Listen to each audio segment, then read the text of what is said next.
નમસ્કાર દર્શક મિત્રો, વાત કરીએ આજના મુખ્ય સમાચારોની। પાદરાના સેજાકુવા ગામમાં 200 વર્ષથી પણ જૂની આંબલીનો ઝાડ સરપંચ ડેપ્યુટી સરપંચના ઇશારે કાપી નાખવામાં આવ્યું હોય તેવા ગામના સામાજિક કાર્યકર મહેબૂબ અલી દ્વારા લિખિતમાં મામલતદારશ્રીને જાણ કરવામાં આવી હતી। તેમ પણ જણાવેલ કે આ અગાઉ પણ કેટલાક ઝાડો કાપી નાખ્યા હતા, તેમજ તાલુકા પંચાયતના સભ્ય પણ આ ષડયંત્રમાં સામેલ હોય તેમ પણ આક્ષેપ કરવામાં આવ્યા હતા। એક તરફ સરકાર દ્વારા ગ્લોબલ વોર્મિંગની ચેતવણી આપવામાં આવે છે અને વૃક્ષો વાવો વૃક્ષો રોપોના અભિયાન ચલાવતી હોય ત્યારે સરપંચ ઉપસરપંચ ફોરેસ્ટ વિભાગના નિયમોને ધોઈ પી ગયા હોય તેમ આક્ષેપો કરાયા હતા। આ બાબતે મામલતદારશ્રીએ ટ્રેક્ટર ટ્રોલીને જપ્ત કરી કાયદેસરની કાર્યવાહી હાથ ધરી તપાસની તજવીજ ચાલુ કરાઈ હતી।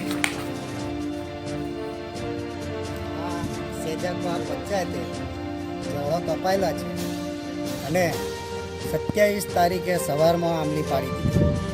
હું તલાટી સાહેબને મળવા ગયો તો તલાટી સાહેબને મેં મળ્યો તો હું તલાટી સાહેબ આંબલી કઈ રીતે પાડી તમે? કે આંબલી તમે કાયદેસર પાડી છે, એનો ઠરાવ કર્યો છે, મામલતદાર સાહેબ પાસેથી તમે પરમિશન લીધી છે, હરાજી કરી છે।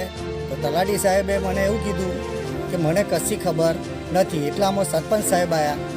મેં સરપંચ સાહેબને મળ્યો। સરપંચ સાહેબ મારી જોડે સારી રીતે પહેલી વાત કરી। મેં સરપંચ સાહેબને કીધું સરપંચ સાહેબ તમે આ લીગલી કામ કર્યું છે? તો કે મેં ડાયરેક્ટ જ અમે બધાએ ભેગા થઈને પંચાયતવાળાએ આ 15,000માં આંબલી મુકેશ માળીને આપી દીધી છે।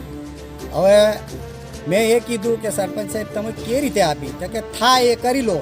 તો મેં એક અરજી કરી છે। એટલે મામલતદાર સાહેબને મારી એક નમ્ર અરજ વિનંતી છે કે મામલતદાર સાહેબ એનું સાચું ન્યાય કરે।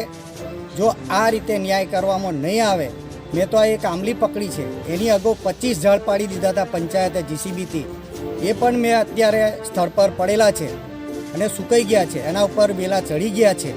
આવી બધી અનેક વસ્તુઓ પંચાયતે ખોટી રીતે ઝાડોનો નાશ જ કરવા બેઠા છે અને લોકોને આ રીતનું પંચાયત દબાણ પણ કરાવે છે, જાતે દબાણ કરાવે છે। કયું ગામ છે અને કયા સરપંચનું નામ શું છે? સરપંચ શૈલેષ વસાવા, ડેપ્યુટી સરપંચ રહીશ અબરાજ, આ લોકો જ વહીવટ કરે છે ને જેની ઘેરેથી સભ્ય હોય અને એના પતિદેવ વહીવટ કરે છે। સેજાકવા ગામ ને વેરઈ માતાની પાછળ બહુ વિશાળ વર્ષો પુરાણી આંબલી, જેથી આંબલીને કોઈ પણ નુકસાન નથી થયું આટલી વાવાઝોડાની અંદર, તો બી આ લોકો એક વાવાઝોડાનું આડ લઈને આ આંબલીનું નાશ કરી દીધું છે। આ જ રીતે જો આંબલીઓ કાપશે અમારા ગામમાં તો કંઈક લોકો આ રીતે બધા જ કાપી જશે અને અમારા ગામમાં ગરીબોને બારવા માટે લાકડા નથી।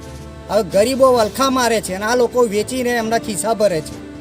શું માંગણી શું છે તમારી? મારી માંગણી એક જ છે કે સાચામાં સાચો ન્યાય થાય, આજે અને પંચાયત ઉપર કડકમાં કડક કાયદેસર કાર્યવાહી થાય અને પેલા વેપારીને આ લોકો માથે લેવડાવ્યા છે એમનો બચાવ કરવા માટે। એટલે મહેરબાની કરીને વેપારી ના મરી જાય, એના બચારાને કોઈ રીતનો ખોટો ફસાઈ ના જાય, ગરીબ માણસ છે એવો, એ જ મારી માગણી છે કે તમે સાચી ન્યાય કરજો સાહેબ।